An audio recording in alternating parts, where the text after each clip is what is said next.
I'm 17 years old and I'm sitting in English literature class. I can only see directly in front of me, and I can only hear so much out of my left ear. I feel really awkward and out of place and frustrated. I'm walking around with my head down a lot of the time, as I'm almost certain that nobody wants anything to do with me.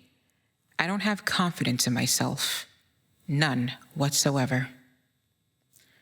The conditions responsible for my blindness and deafness are unilateral anophthalmos and unilateral microtia atresia. Growing up with these conditions was quite complicated. As I got older and the course load in school increased, the strain on my remaining vision and hearing became even more complicated. Sitting in college and asking for accommodations was like begging for a piece of bread. The accommodations were given peevishly and begrudgingly, as the professors and staff got agitated at my presence a lot of the time. I inquire about services for someone such as myself, and I was basically told none of that existed. It felt like I was told that the stuff was just much too good for me. I'm wondering, had this been a white student, would this been a completely different experience? One of my worst memories was missing the bus late at night after classes in college. Standing at the bus station alone with no taxi cab in sight, it had just finished raining, a cold rain especially. I know I have a 3-hour walk ahead of me instead of what could have been a 15-minute bus ride.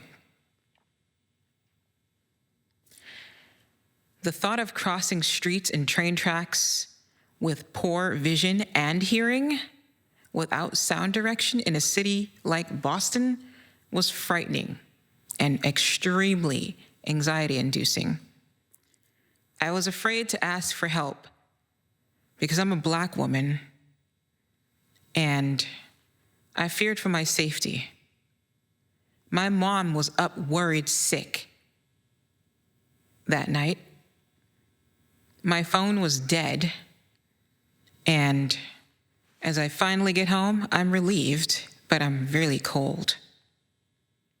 At last, I'm done with college. I absolutely hated the experience. Now, 23 years old, trying to find out where I belong in this society. Massachusetts still refused to acknowledge my disabilities despite the pile of credible medical documentation. So, I decided that I'll do whatever I want. I'm going to go to the United States Marine Corps office in Boston. I passed the physical fitness test by the skin of my butt, and I was immediately disqualified once the sergeant saw that I was far too deaf and too blind to enlist. I was used as an example of how to work very hard if you want to succeed in the Marines. I felt absolutely relieved, at least to see that someone or more than one person immediately acknowledged my disabilities, and they saw it at one glance. At last, the door of opportunity cracks open. I burst it wide open, and I gorged on everything I can get and more. And I was even more infuriated once I realized that the schools for the blind were 13 and 7 minutes away from home. Then the flashback of the teachers infuriated me even more.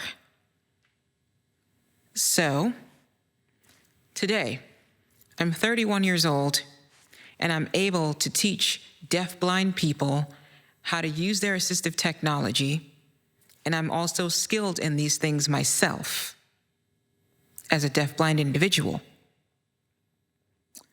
I am also on the board of 2 separate disability advocacy committees, and I push for disability awareness training at the State House.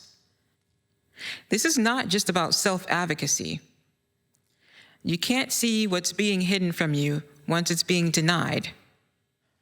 I will take all of my pain and fury and pour it into my advocacy work to make sure that no other student with disabilities ever has to go through the same thing I had.